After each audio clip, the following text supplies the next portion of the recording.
नमस्कार, welcome to अरुणदास hub. आज की वीडियो हम लोग बहुत ऐसी मीनिंग्स को लेकर आए हैं जिनसे आप अभी तक अनभिज्ञ थे, जिनको आप नहीं जानते थे।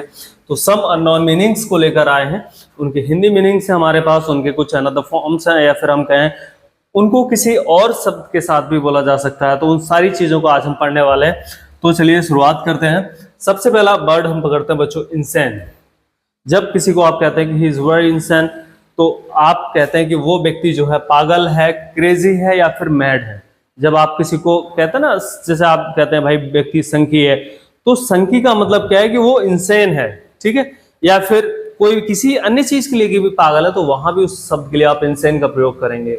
सेकेंड है इम्पेरेटिव। जहां होता है ना इम्पेरेटिव, इम्पेरेटिव का मतलब होता है किसी भी चीज की अनिवार्य होना। मतलब इम्पेरेटिव का मतलब है अनिवार्य है वो, या फिर हम कहें कंपलसरी है, या फिर बिल्कुल मैंडेटरी है। वो काम आपका हर कीमत पर आपको करना है। अगर किसी ने कह दिया कि ये जो वर्क है आपका इम्पेरेटिव है, तो उसका मतलब समझ आइए कि आपको वो करना ही करना है। वो आपका मैंडेटरी है, कंपलसरी है, ठीक है। अब थर्ड है हमारा पर्सपिकासस। पर्सपिकासस का मतलब होता है भेदक, सूक्ष्मदर्शी। मतलब अपने किसी भी, जैसे आप कहें ना अर्जुन जो है पर्सपिकासस थे, मतलब उन्होंने जो है सूक्ष्मदर्शी थे। उन्हें सिर्फ चिड़िया की आंख दिखाई दी, मतलब सिर्फ अपने गोल पे फोकस्ड होना ही क्या कहलाता है, पर्सपिकासस। इसको हम एक और शब्द से भी जानते हैं, रेडिबिटेड, ठीक है। इसका और एक मीनिंग है, वो भी हम इस वीडियो में पढ़ने वाले हैं। तो हम 4 सेंटेंस पढ़ते हैं और हम पढ़ते हैं इम्बाइब। इम्बाइब का मतलब होता है पीना, एब्जॉर्ब, सोक। इम्बाइब का मोस्टली इस्तेमाल किया जाता है अल्कोहल का सेवन करने के लिए, ठीक है। तो जब आप कहें कि ही इम्बाइब अल्कोहल, तो उसका मतलब है शराब के लिए। वैसे इसका मीनिंग होता है एब्जॉर्ब करना या फिर सोक करना। सोक और एब्जॉर्ब दोनों का सेम मीनिंग है। तो जब कोई भी चीज को आप एब्जॉर्ब करते हैं, तो उसका मतलब क्या है कि आप इम्बाइब कर रहे हैं। लेकिन इसका मतलब ड्रिंक भी होता है, लेकिन ड्रिंक जहां पे हम पर्टिकुलरली इसको इस्तेमाल करते हैं, जब आप अल्कोहल, बियर या फिर कुछ अन्य चीजें जिस तरह का इसको पी रहे होते हैं, तो आप इम्बाइब का इस्तेमाल करते हैं। And the fifth one is abscond.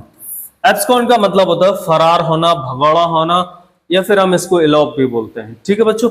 Abscond का मतलब है जैसे कि जेल से भागा है, देश से फरार हुआ है, अपना गांव छोड़ के भागा है। किसी भी तरह से अगर वो भगौड़ा है, फरार हुआ है, तो उसको हम क्या बोलेंगे, एब्सकॉन या फिर इलॉप। एडमेंट।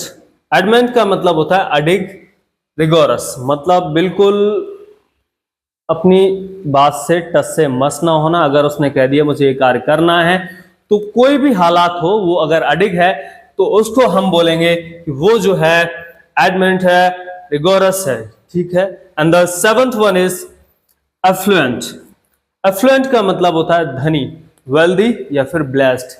बेटा धनी सिर्फ पैसे की बात नहीं है। जब आप कहते हैं कि इस पे भगवान का आशीर्वाद है, इस पे अपने माँ बाप का आशीर्वाद है, तब भी आप एफ्लुएंट वर्ड का इस्तेमाल करते हैं कि वो ब्लेस्ड है, ठीक है।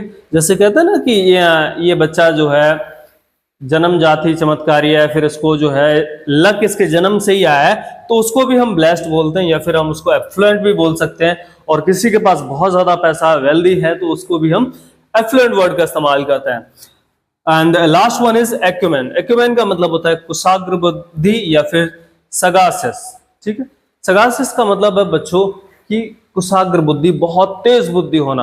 मतलब कि आपने कोई मैटर बस सिंपल हिंट दिया और उसको वो चीज समझ आ गई। ये एक्यूमेन और आपका पर्सपिकासस दोनों का मतलब तकरीबन सेम है। सूक्ष्मदर्शी, कुशाग्र बुद्धि दोनों एक दूसरे के एडजेक्टिव्स हैं। मतलब हम बात करें एक दूसरे से फैमिलियर है, दोनों ही शब्दों से हम लोग करते हैं। यहाँ पर हम लोग एक बार इसको दोबारा से देखते हैं। इंसेन का मतलब होता है पागल, जिसको हम क्रेजी या मैड भी बोल सकते हैं। इंपेरेटिव का मतलब होता है अनिवार्य होना, कंपलसरी या फिर मैंडेटरी। पर्सपिकासस का मतलब होता है भेदक, सूक्ष्मदर्शी या फिर रेडिबिटेड। इम्बाइब का मतलब होता है पीना। इन केस ऑफ इम्बाइब का मतलब हम ड्रिंक भी बोलते हैं, लेकिन जब हम मोस्टली इसको इस्तेमाल करते हैं अल्कोहल या फिर बियर या फिर कोई भी इस तरह के मादक पदार्थ के साथ में, और इसको एब्जॉर्ब वर्ड की जगह पे भी इस्तेमाल कर सकते हैं, सोक के जगह पे भी। And the next one is abscond का मतलब होता है फरार होना, एलोप होना, या फिर हम कहें कि भगोड़ा हो जाना किसी भी चीज से। भगोड़ा जैसे बोलते हैं ना, कहीं बाहर चला गया कोई व्यक्ति जो है अपनी परेशानी को छोड़कर, तो उसको भगोड़ा बोलते हैं। एडमेंट का मतलब है अडिग होना, जिसको मतलब है बच्चों रिगोरस, ठीक है। एफ्लुएंट का मतलब है धनी, वेल्दी या फिर ब्लेस्ड। एक्विमेन का मतलब है कुशाग्र बुद्धि या फिर सगासियस, ठीक है। तो ये सारे सेंटेंस हैं, सॉरी वर्ड मीनिंग्स हैं कुछ। तो आप उम्मीद है आपको वीडियो पसंद आया हो, तो आप इन चीजों को थोड़ा बेहतर तरीके से इनको रिवाइज करिएगा। डेली हम लोग इस तरह से कुछ वर्ड्स लेकर आए हैं जिससे कि आपकी जो वोकैब है वो बहुत तगड़ी होगी।